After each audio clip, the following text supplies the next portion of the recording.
So, hello guys. This is ZNZ Mini Garden from Cagayan de Oro City. So, quick unboxing lang to kasi meron tayong one box na pahabol. Still from Benguet. Okay, our first succulent is, hindi ko alam yung ID. Kasi free lang to ni seller. Hindi to kasali sa mga kinuha ko. Next is this one, variegated Mrs. Richards. So, meron na tayo niyan. Mag-additional lang tayo para maging compact sila sa pot. Sa vertical planting pala natin siya ilalagay. So, next is the Pudgy. Oo. Very chubby-chubby yung leaves niya. Naputo lang yung one stem, pero carry lang yan. I-air dry na lang natin, tapos ipapaugat na lang natin siya. Hindi naman siya nagmamashi, guys. Next, eto another free. Second to na freebie ni seller. Itong seller na to, very generous. Actually, 4 pieces yung free niya. Sa isang purchase lang, mga moms. 1 box lang, pero 4 ang free. Okay. Next, ito sa hanging, sa hanging pot natin ilalagay si Boros Tail. Additional lang siya. Eto si Lola, hindi rin natin to purchase. So, yun yung third free na item natin. Cute si Lola, no? Very pretty, very, girly yung, niya, looks niya. Eto, hindi din to kasali. So, yun yung fourth na free succulent natin from seller.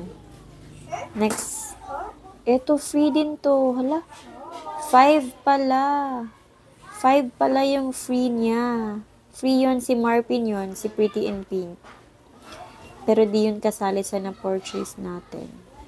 Eto, isa sa mga wishlist ko to, si Pink Pebbles. Sabi nila mahirap daw to buhayin sa lowland, pero try natin. And magbibigay na lang ako sa inyo ng update kung carry ba natin siyang mapastable dito sa Cagayan de Oro City. Eto, si Sedum lucidum, oo. Napakaganda niya, guys. Napaka-shiny yung niya, dahon. Super shiny and shimmering. Eto si Tito Vance. Oo. Favorite ko din to kasi malaki yung leaves niya tapos very compact. Meron na tayong napastable niyan sa garden.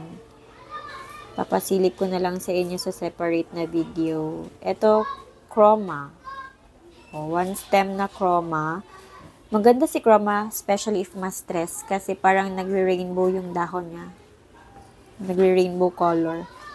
Eto si si Graviolens. Meron na tayo niyan, pero isa lang. So, gusto ko makapal siya, mamshi. Yung siya. Eto, Pink Pebbles din yun. Dalawa pala yung Pink Pebbles natin, mommies. Cutie si Pink Pebbles, no? Bilog-bilog yung dahon kasi gustong-gusto ko yung mga ganyan. Eto, variegated diamond state. Sa balcony natin siya ilalagay para maging red na red siya. Meron na tayo nun. Additional lang yun. Ito si Boros Tail. Dalawa yung Boros Tail natin. Si Burrito kasi hindi ko napapastable pa. So, mas mabait. Para sa location ko, mas mabait si Boros Tail. Mas hiyang siya sa akin. Eto si Sedum lucidum. Hindi pala. Sedum blue clavatum pala yun. Sorry. Oo. Very compact din siya. Pangalawang Sedum clavatum natin. Sabi nila yung mga clavatum mababango. Pero wala pa akong maamoy. Yung sinasabi nilang mabango yung ni Sedum clavatum. Eto, next is si Sedum Aurora. Second purchase ko nito kasi yung first, nabigla ko siya sa init. Kaya nagmashi siya, nanlagas yung dahon. Ito, try natin. Baka mapastable ko na to. Ilagay ko muna siya sa lilim or sa shady na part ng garden. Next, one box lang to, mami, sa Madam Moiselle. Para siyang mga dugong. Curly-curly yung leaves niya. Sabi nila pag mga curly, gusto nila intense heat. So, sa balcony natin siya ilalagay para maging makulay. Super, ma-maintain natin yung kulay niya.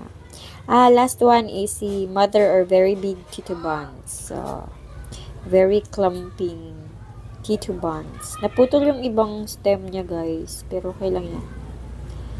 Na natin. I-air dry na lang natin. Tapos papaugat.